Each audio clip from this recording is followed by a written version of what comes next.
ప్రేమ నమ్మకమైన దేవుని ప్రశస్త నామన మరలా ఒక్కసారి మీ అందరికీ నా హృదయపూర్వకమైన ధన్యవాదాలు చెల్లించుకుంటున్నాను.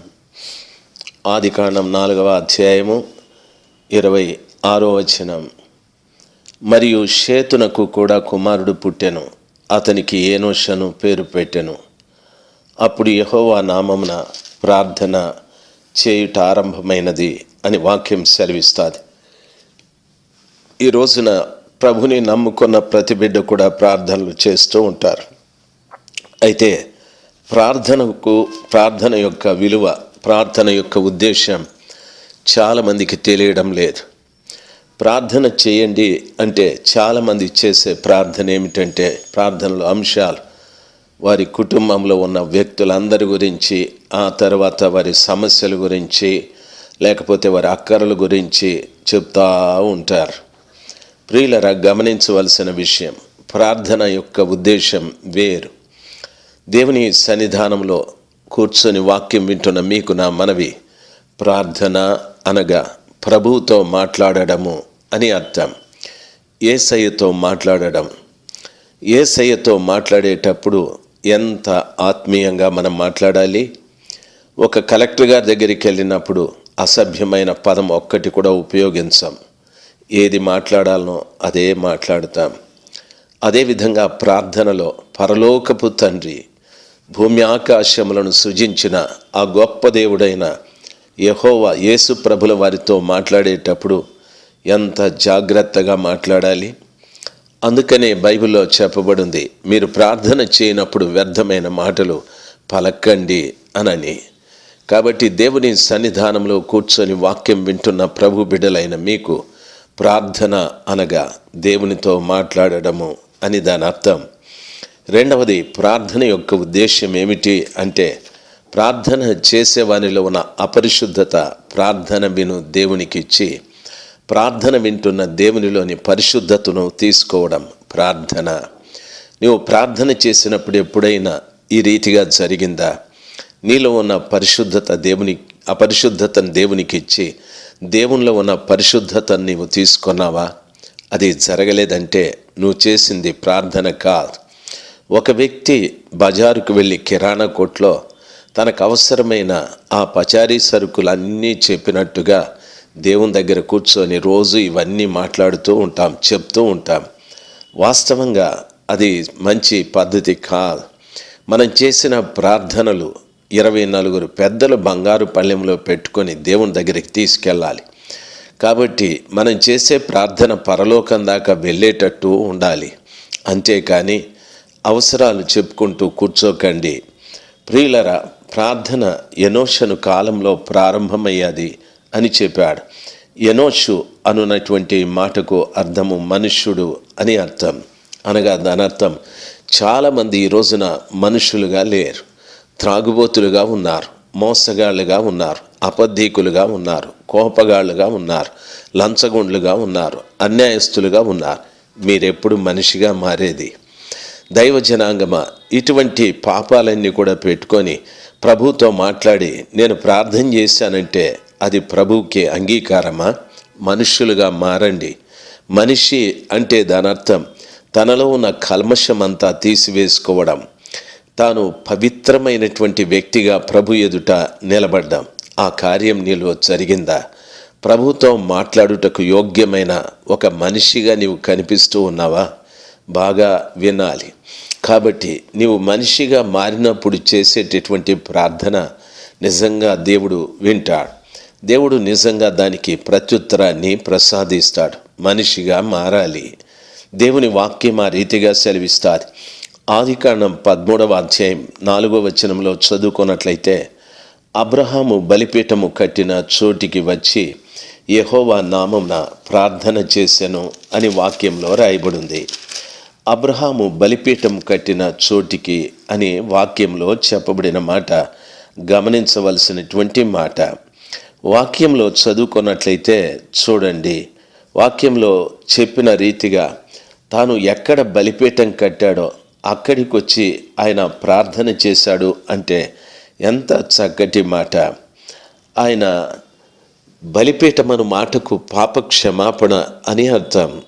అబ్రహాము జీవితంలో మొట్టమొదట తాను పాప క్షమాపణ పొందిన తరువాత అప్పుడు ప్రార్థన ప్రారంభించాడు. తాను మొదట బలిపీఠం కట్టాడని, అదే చోటుకొచ్చి ప్రార్థన చేశాడని. ఎంత విలువైన మాట! మనం ప్రార్థన చేసేటప్పుడు మొట్టమొదట బలిపీఠాన్ని కట్టిన వ్యక్తులుగా ఉండాలి. బలిపీఠం కట్టడం అంటే రాళ్లను తీసుకొచ్చో లేక కర్రను తీసుకొచ్చో బలిపీఠాన్ని కట్టి బలి అర్పించి బలి పశువు మాంసాన్ని దాని మీద పెట్టి నిప్పు పెట్టడం కాదు. బలి పశువుని వధించిన రీతిగా మన పాపాలన్నీ కూడా వధించబడాలి. బలి పశువు మాంసాన్ని బలిపీఠం మీద పెట్టి కాల్చినట్టుగా మన పాపాలన్నీ కాల్చబడి బూడిదగా మార్చబడాలి. బూడిద ఏ రీతిగా దేనికి ఉపయోగపడదో ఆ రీతిగా నీవు పాపమునకు ఉపయోగపడని వ్యక్తిగా మార్చబడినప్పుడు నీ ప్రార్థన దేవుడు వింటాడు తల్లి. నీ ప్రార్థన దేవుడు వింటాడు నా ప్రియమైన తండ్రి. ఇటువంటి ప్రార్థన నీవు చేయాలి. ఎన్నో తప్పులు, మోసాలు, అన్యాయాలు, అక్రమాలు చేస్తూ నేను ప్రార్థన చేశాను, ప్రార్థన చేస్తున్నాను, 2 గంటలు చేస్తున్నాను, 3 గంటలు చేస్తున్నానని దయచేసి చెప్పకండి. ఆ ప్రార్థనకు సరైనటువంటి జవాబు రాకపోగా నీ ప్రార్థన దేవుడు వినలేదని కూడా అర్థమవుతుంది. చూడండి, ఆదికాండం 20వ అధ్యాయం 7వ వచనంలో చదువుకున్నట్లయితే బైబిలు ఈ రీతిగా సెలవిస్తుంది. అబీమెలెకు అనే గెరారు రాజుగారు ఒకసారి అబ్రహాము యొక్క భార్యని తీసుకెళ్ళి తన ఇంట ఉంచుకున్నాడు. ఎందుకు అంటే అబ్రహాము తన భార్య అయిన శారా చాలా అందగత్తె కాబట్టి ఆ ప్రాంతపు ప్రజలు ఎక్కడ ఆమెను బట్టి అతన్ని చంపుతారో అని భయపడి అందరికీ ఈవిడ నా సహోదరి అని చెప్తూ వచ్చాడు. అందుకు అని గెరారు రాజైన అబీమెలెకు ఆమెను తీసుకెళ్ళాడు. అయితే రాత్రి కలలో దేవుడు అతని దగ్గరికి వచ్చి ఆయనతో మాట్లాడుతున్నాడు. అబీమెలెకుతో ఏమంటున్నాడు తెలుసా?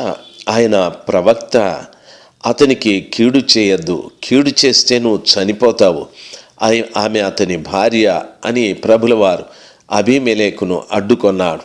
దైవ జనాంగమ, గమనించవలసిన విషయం, దేవుని వాక్యం ఆ రీతిగా సెలవిస్తుంది అని అబీమెలెకుకు దేవుడు ఇంకొక మాట చెప్పాడు. అతడు ప్రవక్త, అతడు నీ కొరకు ప్రార్థన చేస్తాడు అని చెప్పాడు.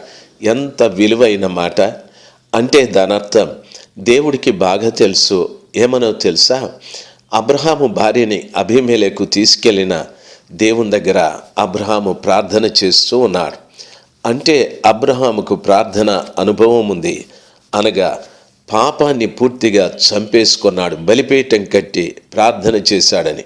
ఇప్పుడు తన భార్య వేరొకడు తీసుకెళ్ళిన ఆయన మీద తనకు చెడ్డ ఉద్దేశం రాలేదు. ప్రభువా, ఈవిడ నాకిచ్చిన భార్య కాబట్టి దయచేసి మీ చిత్తం ఏమిటో అది మీరు జరిగించమని అబీమెలెకు మీద చెడ్డ ఉద్దేశం రాకుండా మంచి మనసుతో ప్రార్థన చేస్తూ ఉన్నాడు. అబీమెలెకు, ప్రభువా, నా భార్యను బట్టి అతనికి కీడు రాకూడదు, అతని ప్రజలకు కీడు రాకూడదు, అతని ఇంటి వారికి కీడు రాకూడదని మంచి ప్రార్థన అబ్రహాము చేస్తూ ఉన్నాడు. కాబట్టి దేవుడే నేరుగా వెళ్ళి అబీమెలెకు రాజా, ఇతడు ప్రవక్త, అతడు నీ కొరకు ప్రార్థన చేస్తాడని చెప్పాడు. వింటున్న దైవ జనాంగమా, ఆలోచించవలసిన విషయం, ఎన్నో పర్యాయాలు మన గూర్చి లేకపోతే మన కుటుంబీకుల గూర్చి మంచి ప్రార్థనలు మనం ఎప్పుడూ చేయలేదు కదా. ఎదుటివారి గురించి ఎప్పుడు మంచి ప్రార్థనలు చేయలేదు కదా. ఒకవేళ ఒక రాత్రి ఎవరైనా నీ భర్త ఒక చోట ఉండిపోయి నీ భార్య ఇంకొక చోట ఉండిపోతే ఇటువంటి ప్రార్థనలు మనం చేస్తామా? ఎన్ని దురుద్దేశపు ఆలోచనలు మనకుంటాయి. దాని అర్థం ప్రార్థించేటప్పుడు ప్రియులారా, మన ఆలోచనలన్నీ కూడా పవిత్రంగా ఉండాలి. అబీమెలెకు వాస్తవంగా అబ్రహాము భార్యను తీసుకెళితే ఎంత బాధాకరం! ఏం జరిగిందో అనే భయం, ఏం జరగబోతుందో అనే కలవరం ఎన్నో ఉంటాయి కదా. అయితే అబ్రహాము ప్రార్థించేటప్పుడు అటువంటి ఆలోచనలు ఏవి కూడా పెట్టుకోలేదు. కాబట్టే ఆయన ప్రార్థన వింటూ దేవుడు ఖచ్చితంగా ఆయనే వచ్చి ఆ వ్యక్తితో మాట్లాడగలిగాది. వింటున్న దైవ జనాంగమా, ఇటువంటి ప్రార్థన నీవెప్పుడైనా చేశావా? ప్రభు చెప్పాడు కదా, నీ శత్రువు కొరకు ప్రార్థన చేయమని లేదే, మన చేత కాదు. మనకు బోలెడంతమంది శత్రువులు, క్రైస్తవంతమంది శత్రువులైపోయారు. ఒక పాస్టర్ గారికి ఊర్లో ఉన్న పాస్టర్లు అందరూ శత్రువులే. అయినా ప్రార్థనలు, దీర్ఘ ప్రార్థనలు చేస్తారు. ప్రార్థన గురించి మాట్లాడమంటే బల్ల గుద్ది గుద్ది ప్రార్థనలు చేయమంటారు. రాత్రంతా ప్రార్థనలు చేస్తారు, ఉపవాస ప్రార్థనలు చేస్తారు. దైవ జనాంగమా గమనించాలి, ఇవన్నీ కూడా ప్రయోజనం లేనివి. అబ్రహాము లాంటి ప్రార్థన నీవు చేసుకోలేవు. ఒకటి, బలిపీఠమును కట్టిన స్థలములో ప్రార్థన చేశాడు. రెండవది, తన భార్యను తీసుకెళ్లిన అబీమెలెకు మీద చెడ్డ ఉద్దేశం కలిగి కాక, నా భార్యను బట్టి వారికి కీడు రాకూడదని మంచి మనసుతో ఆయన ప్రార్థన చేస్తూ ఉన్నాడు. భార్య తిరిగి తన ఇంటికి వచ్చిన తర్వాత భార్యని పనికిరాని ప్రశ్నలు ఆయన అడగలేదు సుమా. చూడండి, ప్రార్థించేవాడు ఎప్పుడు కూడా ఎవరిని చెడుగా ఆలోచించడు, చెడుగా మాట్లాడడు. నీవు నీ భార్యగా నీ భర్తను గురించి ఒకవేళ చెడుగా ఆలోచిస్తూ నువ్వు ప్రార్థిస్తే నీ ప్రార్థన నిజంగా ప్రయోజనం లేదు. దయచేసి అవన్నీ మానుకో. మంచి మనసుతో ఆయన ఎక్కడున్నా, ఎక్కడికి వెళ్ళినా, ఏం చేసినా నీ భార్యను కూడా ఆ రీతిగానే మంచిగా నమ్మి మంచిగా ప్రార్థన చేయటానికి సిద్ధపడు. దేవుడు ఖచ్చితంగా నీ ప్రార్థన ఆలకించగలడు. ఆదికాండం 21వ అధ్యాయం 33వ వచనంలో చదువుకున్నట్లయితే బైబిల్ ఈ రీతిగా సెలవిస్తుంది. బెయేర్షెబాలో ఒక పిచుల వృక్షము నాటి అక్కడ నిత్యదేవుడైన యెహోవా పేరట అబ్రహాము ప్రార్థన చేశాడు అని వాక్యం సెలవిస్తారు. ఈ మాట బాగా గమనించవలసిన విషయం. అబ్రహాము బెయేర్షెబాలో ఆయన ఒక పిచుల వృక్షము నాటాడు అని వాక్యం సెలవిస్తారు. దైవ జనాంగమా, అక్కడ నాటి ఆయన స్థలంలో చేసిన పని ఏమిటంటే ప్రార్థన చేశాడు అని వాక్యము సెలవిస్తారు. ఎంత మంచి మాట! వాక్యంలో చదువుకున్నట్లయితే బెయేర్షెబా అనున్నటువంటి మాటకు అర్థమేమనగా, వాక్యం ఈ రీతిగా సెలవిస్తుంది, ప్రమాణపు బావి అని అంటాడు.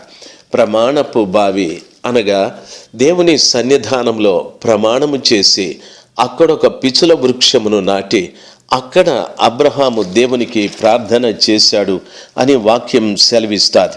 ఈ మాట బాగా గమనించవలసిన విషయం. పిచుల వృక్షం అంటే నాకు తెలియదు, కానీ బెయేర్షెబా అనగా ప్రమాణపు బావి. ప్రమాణపు బావి అనేది నీళ్లున్న ఒక బావి.